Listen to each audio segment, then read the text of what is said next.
வேதத்திலிருந்து நாம் 2 பகுதியை வாசிப்போம். முதல் பகுதியாக மார்க் எழுதின சுவிசேஷம். அருண் முன்னாலவா. மார்க் எழுதின சுவிசேஷம் 10ஆம் அதிகாரம் 32ஆம் வசனத்திலிருந்து 45ஆம் வசனம் வரை நாம் வாசி கேட்போம். மார்க் எழுதின நற்செய்தி புஸ்தகம்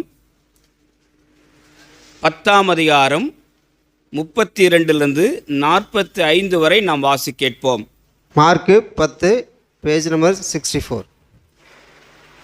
பின்பு அவர்கள் எருசலேமுக்கு பிரயாணமாய் போகையில் இயேசு அவர்களுக்கு முன்னே நடந்து போனார். அவர்கள் திகைத்து அவருக்கு பின்னே பயத்தோடு போனார்கள். அப்போது அவர் பன்னிவரையும் அழைத்து தமக்கு சபிக்கிற போகிறவர்களை அவர்களுக்கு மறுபடியும் சொல்லத் தொடங்கினார். இதோ எருசலேமுக்கு போகிறோம்.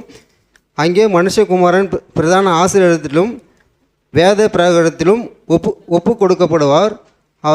அவர்கள் அவரை மரண ஆக்கினைக்குள்ளாக தீர்த்து புறதேசத்திடத்தில் ஒப்பு கொடுப்பார்கள். அவர்கள் அவரை பரியாசம் பண்ணி அவரை வாரினால் அடித்து அவர் மேல் துப்பி அவரை கொலை செய்வார்கள். ஆகிலும் 3ஆம் நாளிலே அவர் உயிரோடு எழுந்திருப்பார் என்றார். அப்பொழுது செபிதேவின் குமாராகிய யாக்கோபும் யோவான் அவரிடத்தில் வந்து, போதகரே, நாங்கள் கேட்டுக்கொள்கிறதை நீங்கள் எங்களுக்கு செய்ய வேண்டும் என்று விரும்புகிறோம் என்றார்கள். அவர் அவர்களை நோக்கி, நான் உங்களுக்கு என்ன செய்ய வேண்டும் என்று விரும்புகிறீர்கள் என்று கேட்டார். அதற்கு அவர்கள், உமது மகிமையிலே எங்களில் ஒருவன் உமது வலது பாரசத்திலும். மிக முக்கியமான கோரிக்கை. செபதேயின் குமாரனாகிய இருவர் 2 பேர் வந்து ஆண்டவர்கிட்ட சொல்ற ஒரு அருமையான ஒரு வேண்டுதல், கேட்கிற ஒரு காரியம்.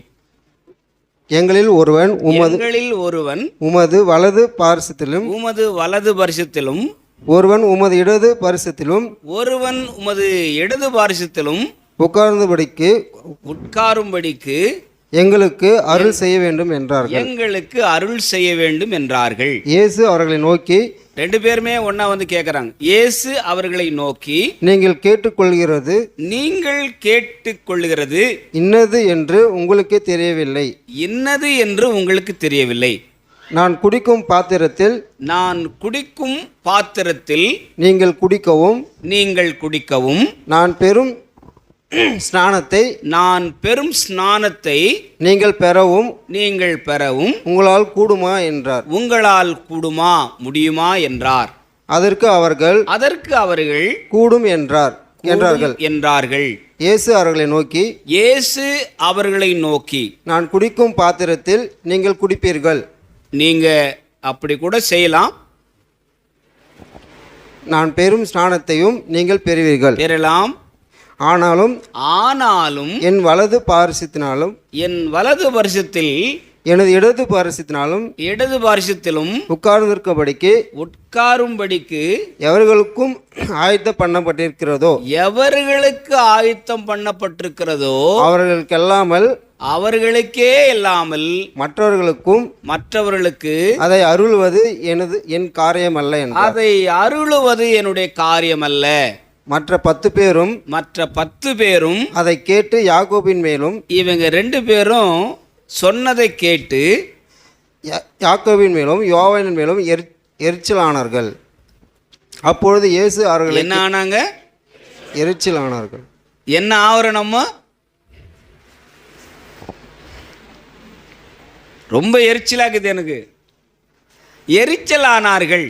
அப்பொழுது இயேசு அவர்களை கிட்ட வராது செய்து, அப்பொழுது இயேசு அவர்களை, எப்பெல்லாம் எரிச்சல் வருதோ அப்பெல்லாம் இயேசு கிட்ட வந்துருங்க, சரியாயிடும். அல்ல சொல்லுங்க, எப்போதெல்லாம் எரிச்சல் வருதோ எச்சத்துப்பாத இயேசு கிட்ட வா. அப்பொழுது இயேசு அவர்களை கிட்ட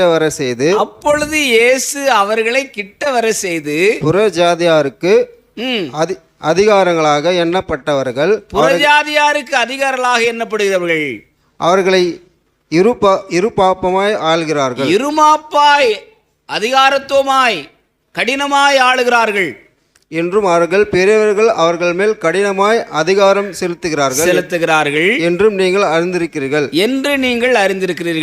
உங்களுக்குள்ளே அப்படி இருக்கலாகாது. நீங்கள்லாம் என் கூட இருக்கிறவங்க, ஆகையினால இப்படியெல்லாம் நீங்கள் இருக்கக்கூடாது என்று அவர்களை சமாதானப்படுத்துகிறார். உங்களில் எவனாகிலும் எவனாகிலும், எல்லாரும் பைபிள் தருங்க, உங்களில் யாராகிலும் எவனாகிலும் பெரியவனாக இருக்க விரும்பினால் அவன் உங்களுக்கு பணிவிடைக்காரனாக இருக்க கடவன். உங்களில் எவராகிலும் முதன்மையாக இருக்க விரும்பினால், முதன்மையான இடத்தில் இருக்க விரும்பினால், அவன் எல்லாருக்கும் ஊழியக்காரனாக இருக்க கடவன். அவர்கள் எல்லாருக்கும் ஊழியக்காரனாக இருக்க கடவர். அப்படியே மனுஷகுமாரனும் ஊழியம் கொள்ளும்படி வராமல் ஊழியம் செய்யவும் அநேகரை மீட்கும் பொருளாக தம்முடைய ஜீவனையும் கொடுக்க வந்தார். ஆமென், ஆமென். எல்லாரும் சொல்லுங்க பார்க்கலாம். ஆமென். இப்போ இன்னொரு டெமோ காட்சி ஆண்டவர் காண்பிக்கின்றார். யோவான் நற்செய்தி நூல் 13ஆம் அதிகாரம் 13லிருந்து பிளஸ்ஸி முன்னால் வாங்க, பெரிய பிளஸ்ஸி முன்னால் வா.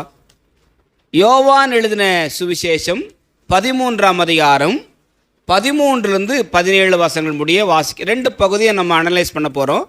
இதனுடைய விளக்கத்தை நாம் புரிந்து கொள்ள போகிறோம். இப்போ ஆண்டவர் தத்ரூபமாக ஒரு காட்சியை இங்கே அவர் டெமோவாக செய்து காண்பிக்கின்றார். அவர் என்ன செய்ய போகிறார், நாம் என்ன செய்ய வேண்டும் என்பதை தன்னுடைய செய்கை வாயிலாக, செய்கையின் மூலமாக அவர்களுக்கு விளக்கம் அளிக்கின்றார். வாசிமா. நீங்கள் என்னை போதகர் என்றும், எல்லாரும் பைபிள் தரங்க, பைபிள், நீங்கள் என்னை போதகர் என்றும் ஆண்டவர் என்றும் சொல்லுகிறீர்கள். நீங்கள் சொல்லுகிறது சரியே. நீங்கள் சொல்றது உண்மைதான். நான் அவர்தான், நான் ஆண்டவர்தான். ஆண்டவரும் போதகருமாகிய நானே, ஆண்டவரும் போதகருமாயிருக்கிற நானே உங்கள் கால்களை கழுவினதுண்டானால் நீங்களும் ஒருவருடைய கால்களை ஒருவர் கழுவ கடவீர்கள். நான் உங்களுக்கு செய்தது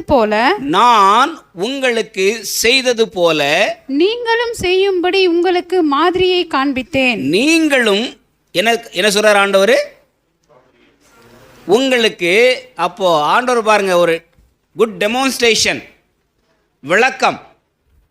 நீங்கள் வீட்டில் ஒரு ஏசி வாங்கினீங்கன்னா, அல்லது ஃப்ரிட்ஜிரேட்டர் வாங்கணும்னு சொன்னால், குக்கர் வாங்கணும்னு சொன்னால், இங்கே வீட்டில் டெமோ காட்டுவாங்க. இது இப்படி தான் செய்யணும், இது இப்படி தான் ஒர்க் ஆகும் அப்படி என்று சொல்லுவார்கள். அதை நம்ம படிச்சுட்டா தான் அதை நம்ம ஏற்க முடியும். பாருங்கள், நம்முடைய வாழ்க்கை இயங்குவதற்கு ஆண்டவர் தத்ரூபமான ஒரு காட்சி, அவர் சிலுவைக்கு போவதற்கு முன்பாக இதை ஆண்டவர் அவளுக்கு சொல்லி காட்டுகிறார், மாதிரியை முன்வைத்தார். ஹல்லேலூயா. மெய்யாகவே மெய்யாகவே நான் உங்களுக்கு சொல்லுகிறேன், மெய்யாகவே நான் உங்களுக்கு சொல்லுகிறேன், ஊழியக்காரன் தன் எஜமானிலும் பெரியவன் அல்ல, அனுப்பப்பட்டவன் தன்னை அனுப்பினவரிலும் அவருடைய பெரியவன் அல்ல. நீங்கள் இவைகளை அறிந்திருக்கிறபடியினால் இவைகளை செய்வீர்களானால் பாக்கியவான்களாய் இருப்பீர்கள். பக்கத்தில் சொல்லுங்க, நம்ம எல்லாரும் பாக்கியவாதிங்க, நம்ம எல்லாரும் பாக்கியவான்க. ஆனால் இயேசு செஞ்ச பிரகாரம் நம்ம செய்யணும். ஹல்லேலூயா. ஆண்டவர் எதை நமக்கு முன்னிறுத்தி சென்றாரோ, முன்வைத்து சென்றாரோ, முன் மாதிரியாக விளக்கம் காட்டினாரோ, அந்த விளக்க உரையை நம்முடைய வாழ்க்கையிலே அப்பியாசப்படுத்த வேண்டும், முயற்சி எடுக்க வேண்டும். இன்றைய தியானத்துக்கான தலைப்பு உரை சிலுவை பணி விடை. சிலுவை என்பது ஒவ்வொருவரையும் அவருக்கென்று ஒரு நேர்த்தியான பணியாளனாக நமக்கு உருவாக்குகின்றது. எத்தனை பேர் நீங்கள் உங்கள் அலுவலகத்தில் வேலை பார்க்குறீங்க? ஒவ்வொருத்தரும் அவங்கவுங்க டிபார்ட்மெண்ட்டில் உங்கள் அலுவல்களிலே, உங்கள் வேலைகளிலே நாம் அலுவலாயிருப்போம்.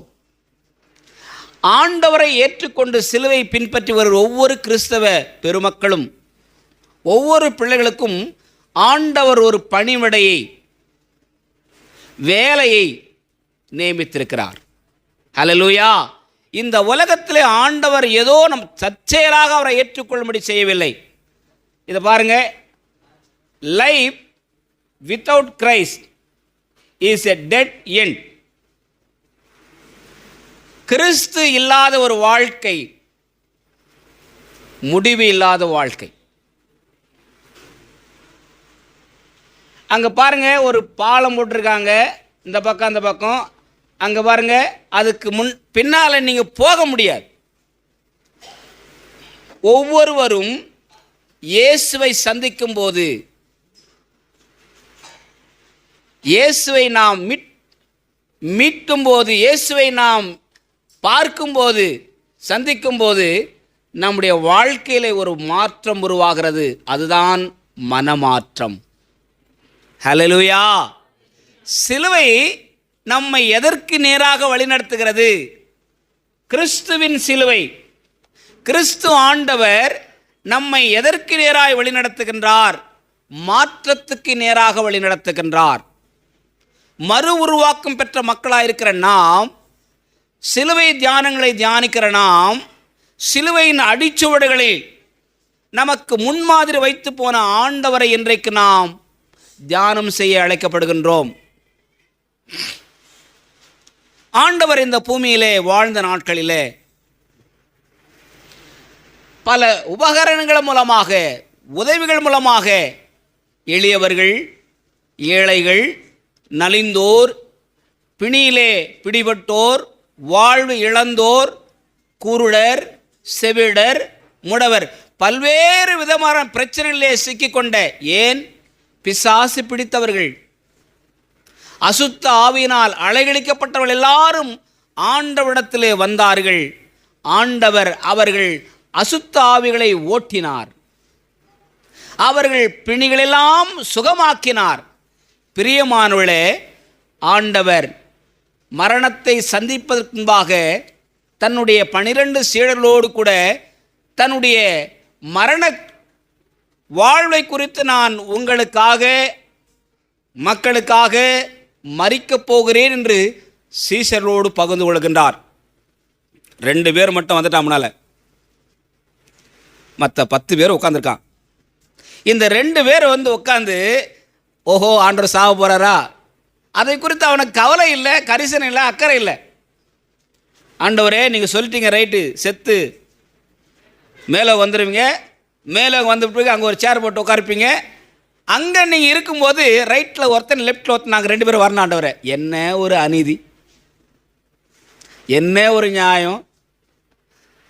12 பேர் ஆண்டவர் கூப்பிட்டாரு, இவனுக்கு 2 பேர் மட்டும் சொல்கிறானுங்க, நான் ரைட்டில் இருக்கணும், இவன் லெஃப்ட் இருக்கணும். என்னடா நியாயம் இது?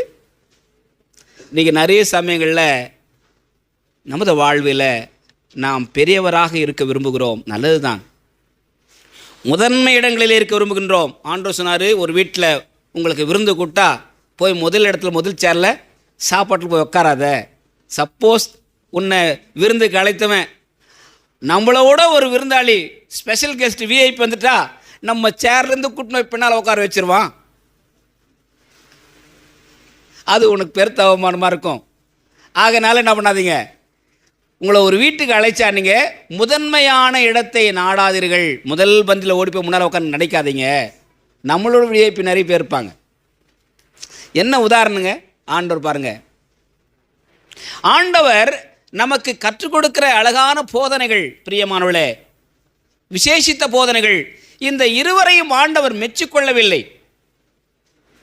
பக்தா, உங்கள் பக்திக்கு நான் மெச்சினேன், நீ கேட்ட வரம் உனக்கு கொடுத்து விட்டேன், வலதுபுறத்தில் நீ இருப்பாய், இடதுபுறத்தில் நீ இருப்பாய் என்று சொன்னார்னா மீது 10 பேரும் கல்லு தூக்கிட்டு இருப்பான்.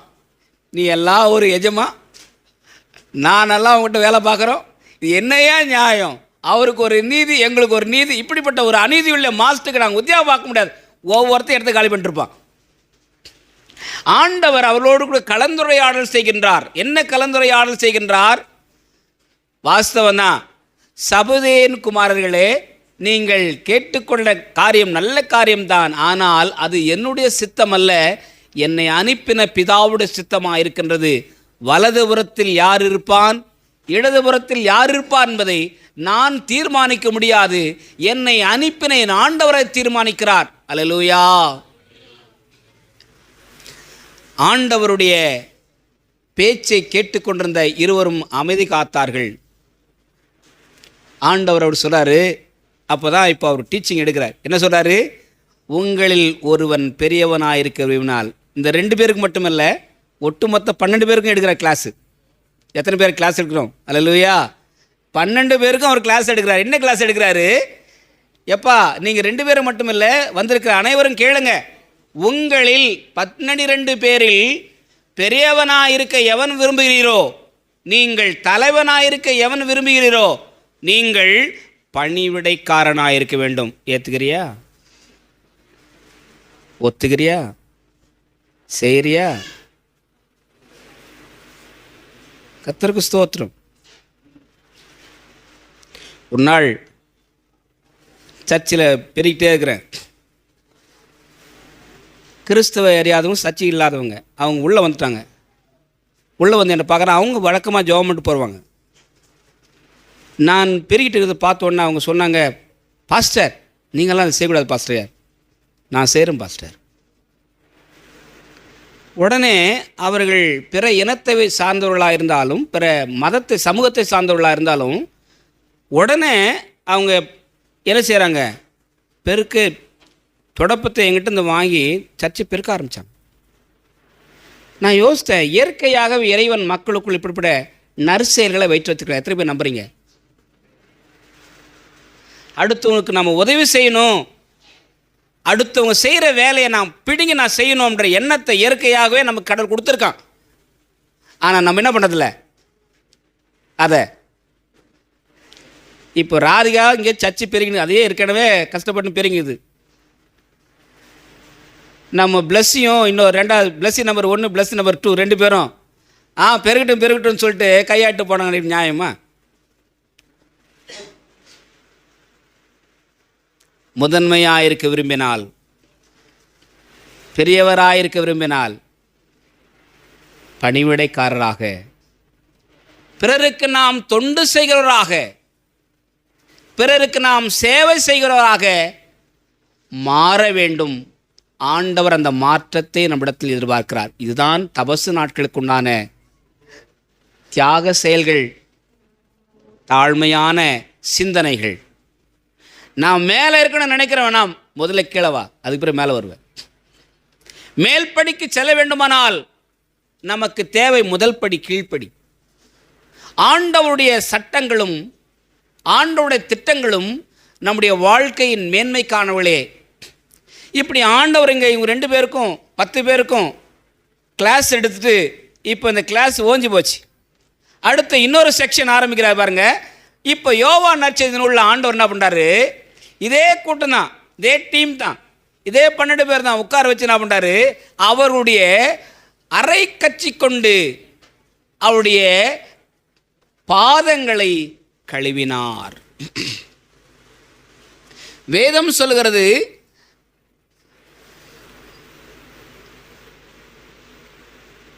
பிலிப்பியர் புஸ்தகம் 2ஆம் அதிகாரம் 11ஆம் வசனம் சொல்லுகிறது, எல்லா நாமத்துக்கும் மேலான நாமத்தை அவர் தரித்து கொண்டார்.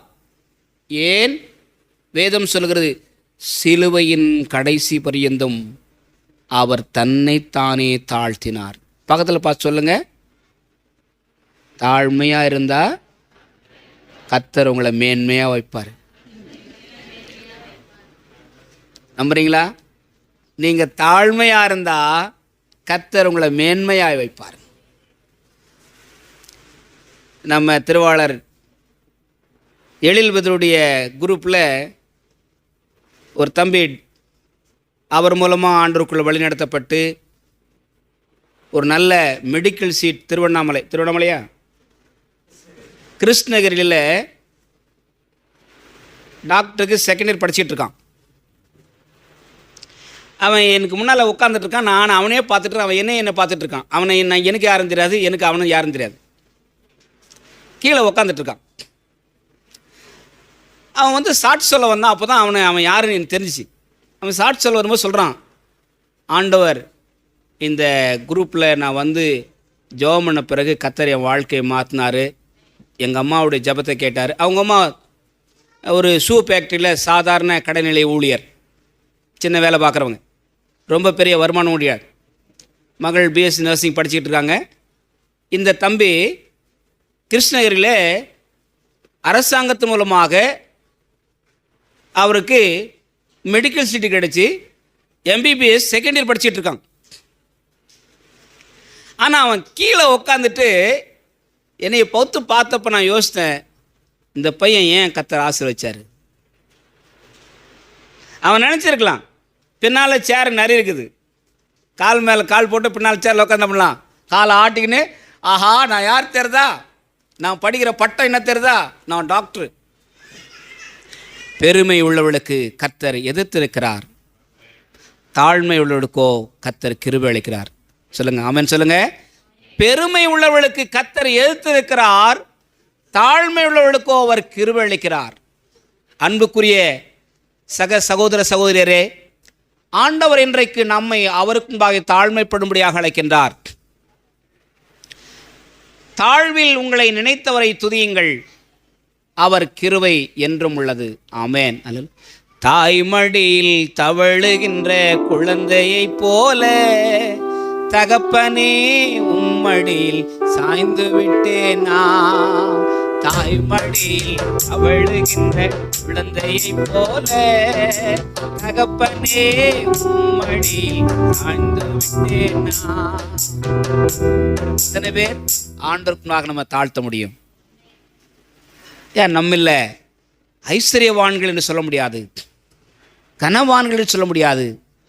நீங்கள் அறிக்கை செய்கின்ற போதகரும் ஆண்டவருமாயிருக்கிற நானே இவைகளை செய்வதுண்டானால் நீங்களும் இவைகளை செய்ய வேண்டும் என்று சொல்லி ஆண்டவர் தன்னுடைய சீடன்மார்களுக்கு கட்டளையிடுகின்றார். அன்புக்குரிய விசுவாச பெருமக்களே, இன்றைக்கு ஆண்டவர் நமக்கும் அதே கட்டளை திரும்ப கொடுக்கின்றார்.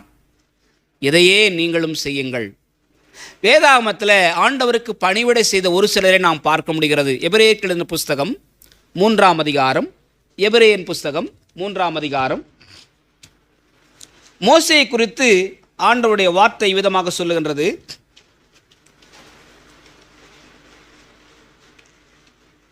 எபிரேயர் 3ஆம் அதிகாரம் 6ஆம் வசனம். கிறிஸ்துவோ அவருடைய வீட்டுக்கு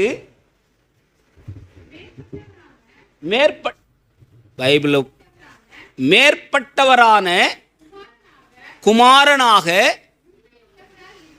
உண்மையுள்ளவராயிருக்கிறார். நம்பிக்கையினாலே உண்டாகும் தைரியத்தையும் மேன்மை பாராட்டலையும் முடிவு பரியந்தம் உறுதியாய் பற்றி கொண்டு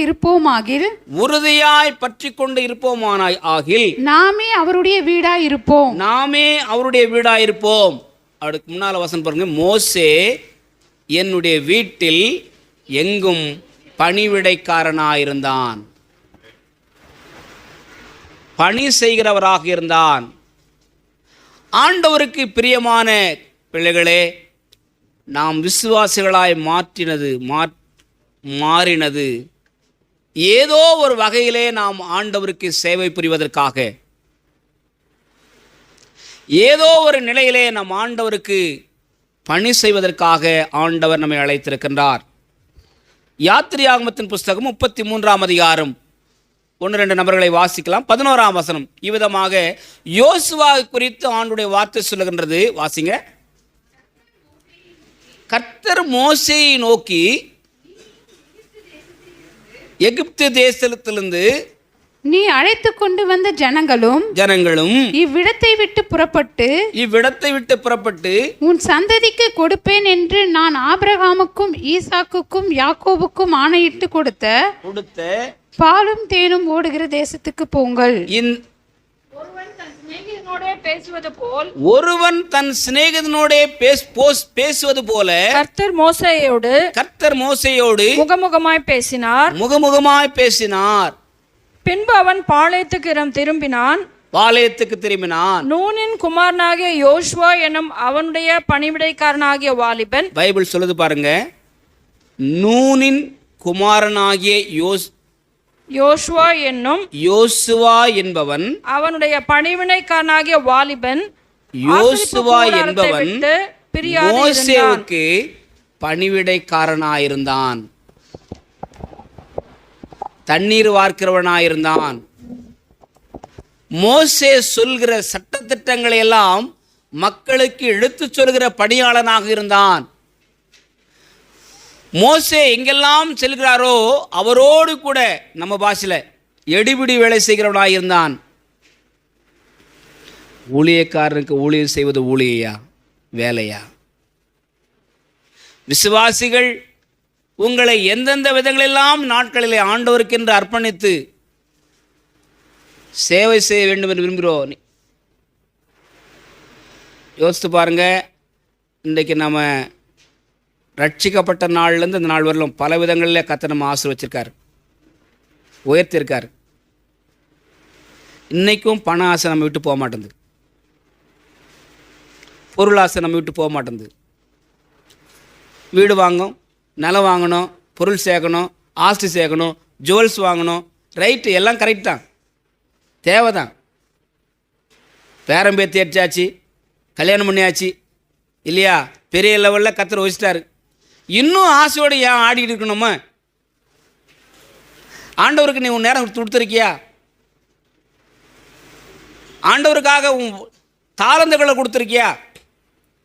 ஆண்டவருக்காக உன் வசதியை கொடுத்துருக்கியா?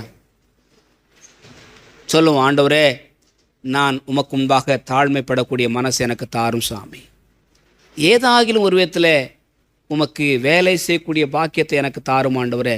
என்னாகமத்தின் புஸ்தகம் 3ஆம் அதிகாரம் 6ஆம் 7ஆம் வசனம், ஆண்டவர் ஒரு குறிப்பிட்ட சமூகத்தை, இனத்தை, ஆண்டவர் லேவியர்களை ஆண்டவருக்கு அவருடைய வேலை செய்யும்படியாக தெரிந்து கொண்டதாக அங்கே எழுதப்பட்டிருக்கின்றது. கர்த்தருடைய நாமத்துக்கு ஸ்தோத்திரம்.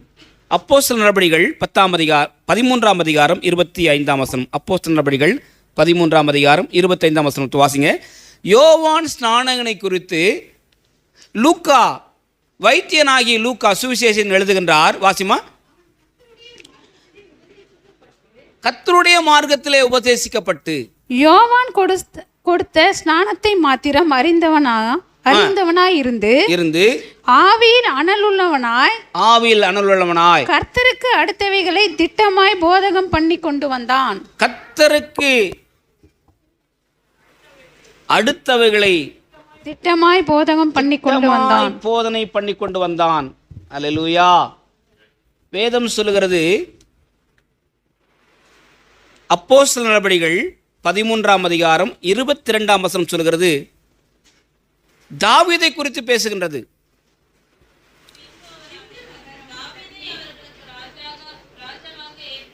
தாவீது அவர்களுக்கு ராஜாவாக ஏற்படுத்தி ஈசாயின் குமாரனாகிய தாவீதை கண்டேன், என் இருதயத்துக்கு ஏற்றவனாக கண்டேன், எனக்கு சித்தமானவைகளை எல்லாம் அவன் செய்வான் என்று அவனை குறித்து சாட்சியும் கொடுத்தார். எப்படிங்க? தாவீதை குறித்து ஆண்டவர் சொல்கின்றார், எனக்கு சித்தமானவைகளெல்லாம் அவன் எனக்கு செய்வான்.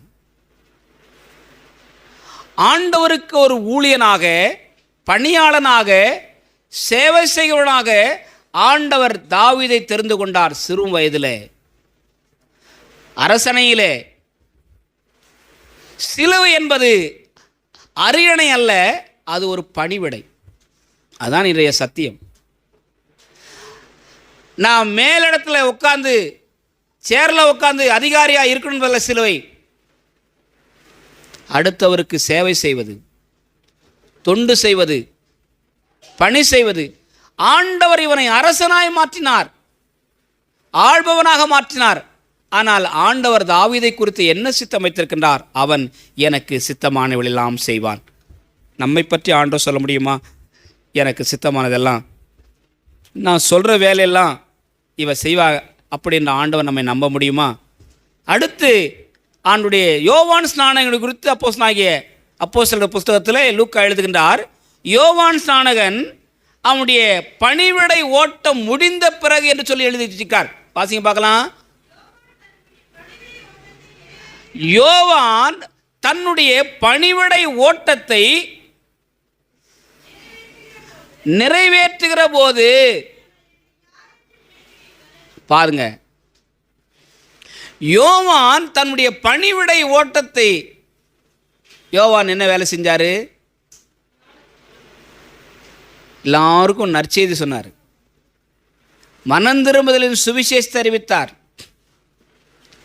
வனாந்திரத்தில் சத்தமிடுகிற ஓசையிடுகிறவனாக, அழைப்பு கொடுக்கிறவனாக ஆண்டவராக இயேசு கிறிஸ்துவுக்கு வழியை ஆயத்தப்படுத்தினார். ஆண்டவராக இயேசு கிறிஸ்துவுக்கு திருமுழுக்கு கொடுத்தார். அவரை பின்பற்றி வந்த சீடர்கள் எல்லாவற்றுக்கும் அவர் சொல்லி காட்டுகின்றார், எனக்கு பின் வருகிறவர் என்னிலும் பெரியவராயிருக்கின்றார்.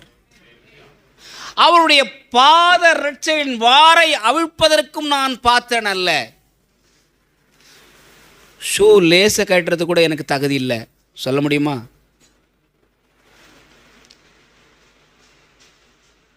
சொல்லுகின்றார், அவர் சிறுகவும் நாம் பெருகவும் வேண்டும் என்று சொல்லி அவர் சொல்லவில்லை.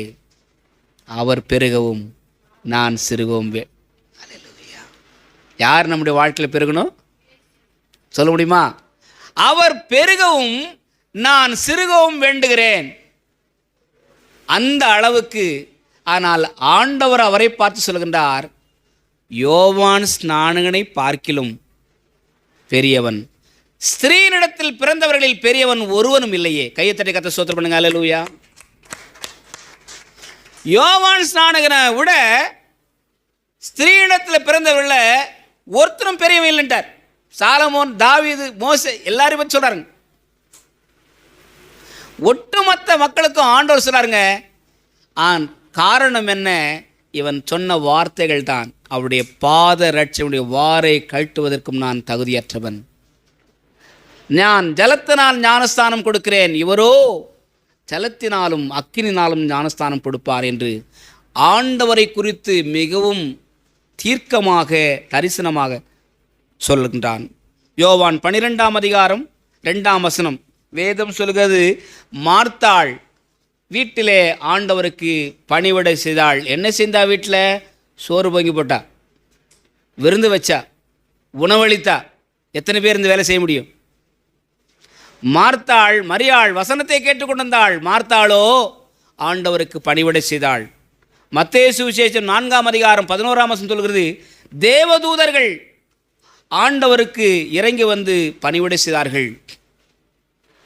மத்தேயு சுவிசேஷம் 8ஆம் அதிகாரம் 15ஆம் வசனம் சொல்கிறது, பேதுரு மாமியார் வீட்டு கூட்டு வரார். யார? எத்தனை பேர் உங்கள் மாமியார் வீட்டு இயேசுவை கூட்டு போகிறீங்க? என்னையே கூட மாட்டேன், நாங்கள் கூட்டு போகிறது பாஸ்டர். பேதுரு ஆண்டவர் அற்புதம் நடக்கும்படியாக தன்னுடைய மாமியார் இல்லத்துக்கு அழைத்து செல்கின்றார். அங்கே நடந்த அற்புதம் என்ன? பேதுனுடைய மாமியார் சுகவீனமாயிருந்தார்கள், ஜுரமாயிருந்தார்கள். ஆண்டவர் அங்கே செல்கின்றார், அவரோடு கூட கலந்துரையாடல் செய்கின்றார். அவரை தொட்ட மாத்திரத்தில் இவர்கள் சுத்தமானார்கள், பரிபூர்ண விடுதலை பெற்றார்கள். இயேசு தொட்டா தலைவலி மாறுமா? கைவலி மாறுமா? மண்டவலி மாறுமா? எத்தனை பேர் சொல்கிறீங்க அல்லேலூயா? எல்லா வலியும் மாறியான். ஆனால் அவர் தொடணும், அதுதான் முக்கியம். ஒரு வார்த்தை சொல்லும் கர்த்தாவே, தொட்டாரு, சுகமானாங்க. வேதம் சொல்கிறது, பேதுனுடைய மாமி எழுந்து ஆண்டவருக்கு பணிவிடை செய்தாள். கையை தட்டு பார்க்கலாம். அல்லேலூயா. நீ மாமியாராக இருந்தாலும் சரி, சாமியாராக இருந்தாலும், மனைவியாக இருந்தாலும் சரி, ஆண்டவர் அழைப்பு கொடுக்கிறார். எனக்கு பணி செய்ய வருவாயா? எனக்கு சேவை செய்ய வருவாயா? எனக்கு ஊழியம் செய்ய வருவாயா? சிந்தனை செய் மனமே. நம்முடைய வாழ்க்கையில் இயேசுக்காக ஏதாகிலும் நாம் செய்ய, அது சின்ன சின்ன உதவிகளாக இருக்கலாம், பெரிய பெரிய உதவிகளாக இருக்கலாம், நாம் அதை செய்ய ஆண்டவர் நம்மை அழைக்கின்றார். சிலுவை அரியணை அல்ல, சிங்காசனத்தில் அமர்ந்தவர் அல்ல. சிலுவை என்பது கிறிஸ்துவுக்கு நாம் பணிவிடை செய்வது. சேவை செய்வது. இந்நாட்களிலே கூடுமானவரை நம்மால் இயன்றவரை பிரியமானவர்களே ஒருவருக்கொருவர் அப்பொழுது வேதம் சொல்ல நீங்கள் பாக்கியவான்களாயிருப்பீர்கள், பாக்கியவதிகளாயிருப்பீர்கள். அல்லேலூயா. நான் செய்த காரியங்களை நீங்களும் உங்கள் வாழ்க்கையிலே செய்வீர்கள் என்றால் நீங்கள் பாக்கியவதிகளாயிருப்பீர்கள், பாக்கியவான்களாயிருப்பீர்கள். பாருங்க, வேதம் சொல்கிறது அநேக ஸ்திரீகள், விதவை ஸ்திரீகள் ஆண்டவருக்கு துணி தைத்து கொடுத்தார்கள் என்று வேதத்தில் எழுதப்பட்டிருக்கிறது. பொருளுதவி செய்தார்கள் என்று வேதத்தில் எழுதப்பட்டிருக்கிறது. உபசரித்தார்கள் என்று வேதத்தில் எழுதப்பட்டிருக்கிறது. அன்புக்குரிய விசுவாச மக்களே, இந்நாட்களிலே தேவ சமூகத்தில் வந்திருக்க நாம் ஆண்டவருக்கு முன்பாக தாழ்மைப்படுவோம். நம்மால் முடிந்த இயன்ற உதவிகளை நாம் பிறருக்கு ஆண்டவர் நிமித்தம் செய்ய ஆண்டவர் நம்மை அழைக்கின்றார். கிறிஸ்தவ சங்கங்களின் தலைவராக,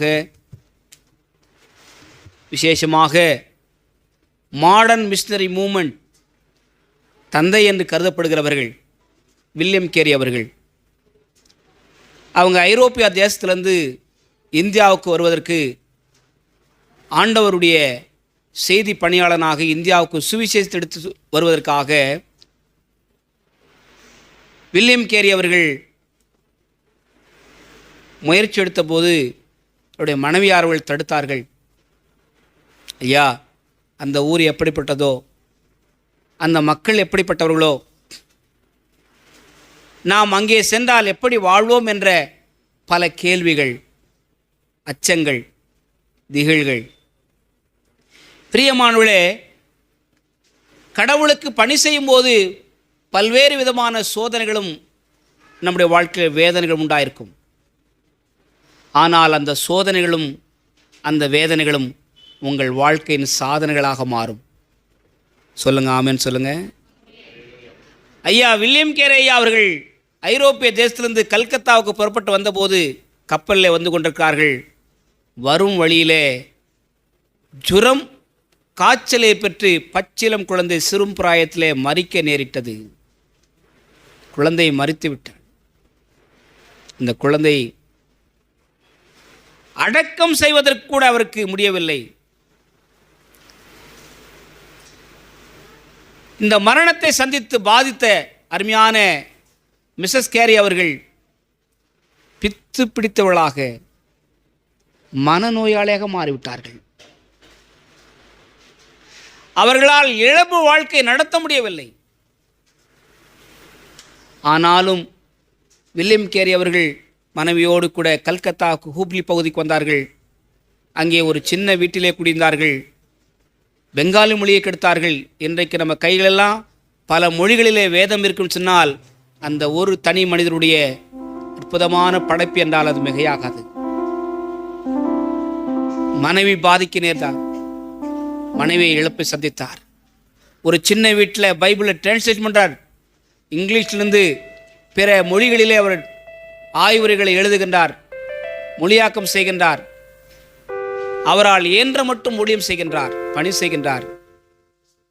திடீர்னு அவர் வெளியே சென்று நடந்து வீட்டு வந்து பார்க்குறாரு. வீட்டில் இருக்கிற அவருடைய எல்லா புஸ்தகங்களும் வேதாகமும் தீக்கிரையாக்கப்பட்டது. எதிராளிகள், விரோதிகள்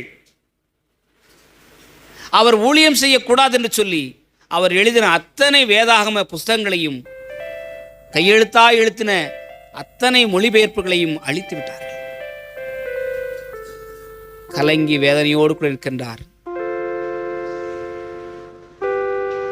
கர்த்தருடைய நாமத்தில் சொல்கின்றேன், தன் வாழ்க்கையை ஆண்டவருக்காக அர்ப்பணித்தார், ஒப்பு கொடுத்தார். இன்றைக்கு அநேக நாடுகளிலிருந்து மிஷனரிகள் வந்தார்கள். அவர்கள் எல்லாருக்கும் தந்தை என்ற பெயரோடு இன்றைக்கும் வாழ்ந்து கொண்டிருக்கின்றார். மரண ஓலங்கள், கஷ்டங்கள், வலிகள், வேதனைகள் அத்தனையும் தாங்கிக் கொள்ள சிலுவை நாதர் அவருக்கு உதவி செய்தார். உனக்கும் அவர் உதவி செய்ய ஆவலாய் காத்து கொண்டிருக்கின்றார். பாடுகளோடே வாழ்ந்து கொண்டிருக்கின்றோமா? வேதனோடு வாழ்கிறோமா? துக்கங்களோடு வாழ்கிறோமா? சிலுவை நம்மை அழைக்கிறது.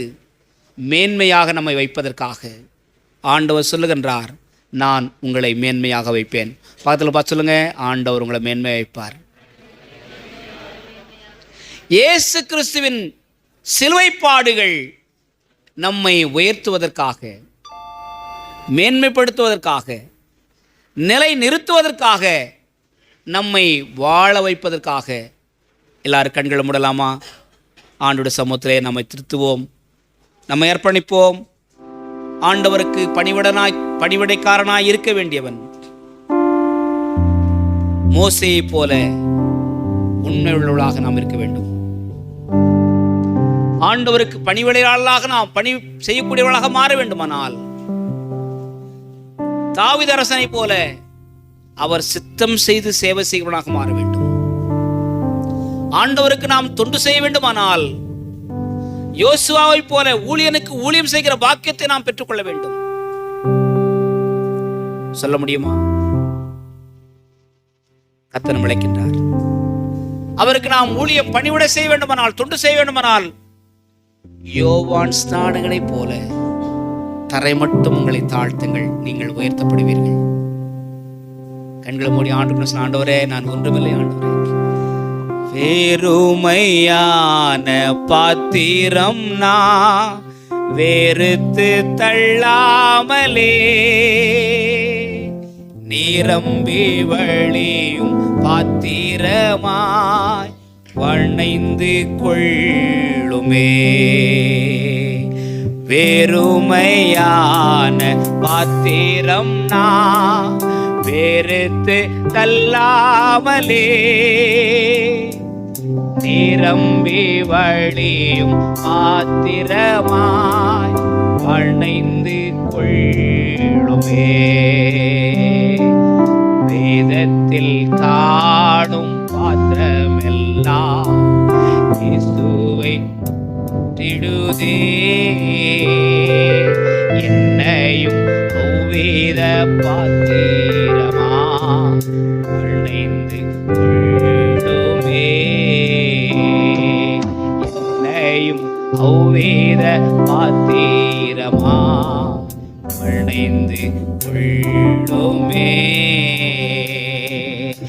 உயவனே உயவனே அழைப்பின் காரணனே களிமண்ணான என்னையுமே நோக்கி பார்த்திடுமே. கண்களை மூடி ஆண்டவரே, இந்த 3ஆம் மாதத்தில் இந்த முதல் ஆராதனையில் இப்படிப்பட்ட ஒரு நல்ல பாக்கியத்தையும் நல்ல ஒரு ஸ்லாக்கியத்தையும் எங்களுக்கு நீர் தந்தீங்களே, அதற்காக உமக்கு நன்றி ஆண்டவரே. ஆண்டவரே, உம்முடைய வருகை வரையிலும் ஆண்டவரே, எங்கள் அன்பு ஆண்டவரே, உங்கள் மீது மாத்திரம் இருக்கும்படியாக எங்களுக்கு தயவை பாராட்டுங்க ஆண்டவரே. என்னை அழைத்த தேவன் நீர் உண்மை உள்ள தேவன் அப்பா. ஏசாயா 44:21 வாசிக்கிறோமே, என் தாசனாகிய யாக்கோப்பே, நீ என்னால் மறக்கப்பட்டு போவதில்லை. விசேஷமாய் ஆண்டவரே, உம்முடைய பந்திலே பங்கு பெற்ற எங்களை, என் தேவனாகிய கர்த்தர் உலகம் ஆண்டவரே எங்களை மறக்கலாம் ஆண்டவரே. உடன் பிறப்புகள் மறக்கலாம், சொந்தங்கள் உறவுகள் பந்தங்கள் மறக்கலாம், உடன் பிறந்தவர்கள் மறக்கலாம் ஆண்டவரே. நீங்கள் எங்களை மறக்காத தேவன் அப்பா. நீர் எங்களை உள்ளம் கைகளிலே வரைந்து வைத்திருக்கிற தெய்வன் நீங்க ஆண்டவரே. விசேஷமாக இந்த நாளிலே கூட சிலுவை என்பது மேன்மையான ஒரு இடமல்ல, சிலுவை என்பது உமக்காக பணி செய்கிற ஒரு காரியம் என்று சொல்லி ஆண்டவரே, இன்றைக்கு நாங்கள் வார்த்தையை கேட்டோம் அப்பா. அந்த சிலுவையை நாங்கள் தரித்திருக்கிறோம் ஆண்டவரே. எங்களுக்காக கல்வாரி சிலுவையிலே அடிக்கப்பட்ட என் ஆண்டவராகிய இயேசு கிறிஸ்து ஆண்டவரே, நீர் ஆண்டவரே மரித்த அந்த சிலுவையை ஆண்டவரே எங்கள் நெஞ்சிலே நாங்கள் சுமக்கிறோம் ஆண்டவரே. ஆண்டவரே, எங்களை தரித்திருக்கிறோம் ஆண்டவரே. ஆண்டவரே, நீர் எப்படி சீஷர்களுடைய கால்களை கழுவினீரோ ஆண்டவரே, ஸ்தோத்திரம், எப்படி யோவான் ஸ்நானகன் நான் சிறுக என் ஆண்டவர் பெருக என்று சொன்னாரோ அதே போல எங்களுடைய வாழ்க்கையிலும் ஆண்டவரே ஆண்டவரே அந்த சிறுமையை தரித்து கொள்ளும்படியாக, மேன்மைகள் எப்போதும் எங்களுக்குள்ளே ஒரு நாளும் வராதபடிக்கு ஆண்டவரே, எப்பொழுதும் ஆண்டவரே உமக்கு நாங்கள் தாழ்மையாய் காணப்படும்படியாக, தாழ்மையை தரித்து கொள்ளும்படியாக எங்களுக்கு அனுகிரகம் பாராட்ட போறீங்க. அதற்காக உமக்கு நன்றி அப்பா. எந்த சூழ்நிலையிலும் ஆண்டவரே எங்களுக்குள்ள ஆணவம் வரக்கூடாதப்பா ஆண்டவரே, மேன்மை வரக்கூடாது ஆண்டவரே, எங்களுக்குள்ள ஆண்டவரே மேன்மையான காரியங்கள் வெளிப்படக்கூடாது ஆண்டவரே. எப்போதும் என் ஆண்டவர் எப்படி கல்வாரி சிலுவையிலே தன்னை தாழ்த்தினாரோ, மரண பரியந்தம் தன்னை தாழ்த்தினாரோ, அப்படிப்பட்ட ஒரு தாழ்மையை எங்களுக்கு என் தேவனாகிய கர்த்தர் கற்றுக் கொடுக்க போறீங்க. அதற்காக உமக்கு நன்றி அப்பா. நீங்க ஒரு வார்த்தை சொல்லுங்க ஆண்டவரே. மோசையை பார்த்து சொன்னீரே, மோசே என் வீட்டில் எங்கும் உண்மை உள்ளவனாயிருந்தான் என்று சொல்லி, எங்களையும் ஆண்டவரை வலது கரத்தை உயர்த்தி நாங்கள் சொல்லுகிறோம். எங்களையும் என் ஆண்டவருடைய வார்த்தைகள் என் ஆண்டவருடைய வாயிலிருந்து வரட்டும். என்னுடைய மோசே சொன்னது போல ஆண்டவரை எங்களை உண்மையுள்ளவனாக மாற்றுவீராக. உம்முடைய வீடாகிய சபையிலே ஆண்டவரே எங்களை உண்மை உள்ளவர்களாக வையுங்க ஆண்டவரே. ஊழியக்காரர்களுக்கு முன்பாக ஆண்டவரே எங்களை உண்மை உள்ளவர்களாக வையுங்க ஆண்டவரே. ஆண்டவரே இந்த சபையினுடைய குடும்பத்துக்கு முன்பாக ஆண்டவரே எங்களை உண்மை உள்ளவர்களாய் மாற்ற வேண்டுமா நாங்கள் ஜெபிக்கிறோம். உங்க நாம மாத்திரம் மகிமைப்படட்டும் ஆண்டவரே. எங்களுக்கு வேண்டிய சுகத்தையும் பலத்தையும் ஆரோக்கியத்தையும் தந்து, இந்த மாதத்துக்கு தேவையான எல்லா விதமான காரியங்களும் தந்து ஆண்டவரே, ஒன்றில் நாங்கள் குறைந்து போகாதபடிக்கு நிறைவை பெற்றுக்கொள்ளும்படியாக ஆண்டவரே உங்க நாமத்தை இது நிமித்தமாய் மகிமைப்படுத்தும்படியாக நீர் அனுக்கிரகம் பாராட்ட போறீங்க. அதற்காக உமக்கு நன்றி அப்பா. வந்த யாவரையும் தேவனாகிய கர்த்தர் நீர் ஆசீர்வதிப்பீராக ஆண்டவரே. இந்த பந்தியில பங்கு பெற்ற யாவரை நீங்க ஆசீர்வதிப்பீராக. தேர்வு எழுதுகிற பிள்ளைகளை நீங்க ஆசீர்வதிப்பீராக ஆண்டவரே. ஒவ்வொரு பணி செய்கிற பிள்ளைகளை நீங்க ஆசீர்வதிப்பீராக.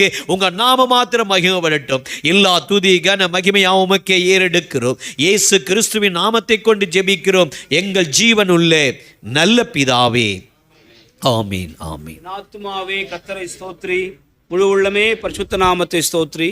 என் ஆத்துமாவே கர்த்தரை ஸ்தோத்ரி, கர்த்தர் செய்த சகல உபகாரங்களை மறவாதே. ஆமேன். நம்முடைய ஆண்டவராகிய இயேசு கிறிஸ்துவின் கிருபையும் பிதாவாகியதனுடைய அன்பும் தூய ஆவியானுடைய அருளும் ஆசியும் நாம் அனைவரோடும் விசேஷமாக வரத்தடைப்பட்டத எல்லா நம்முடைய திருச்சபை விசுவாசிகளோடும் ஆண்டுடைய பராமரிப்பும் பாதுகாப்பும் வழிநடத்தலும் இன்றும் என்றும் சதா காலத்தில் நிலைத்திருப்பதாக. ஆமேன். தேவ ஆசீர்வாதத்தோடு அடியாரே அனுப்ப வார்த்தையினோ மப்பத்தாலே ஓசித்து வளர்த்தியோ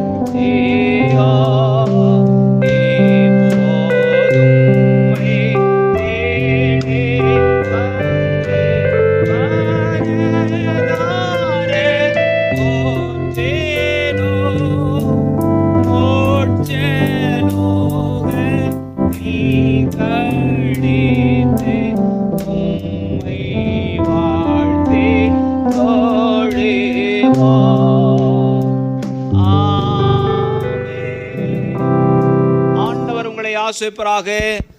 ஒருவரை ஒருவர் வாழ்த்தி சமாதானத்தோடு சென்று வாருங்கள். God bless you.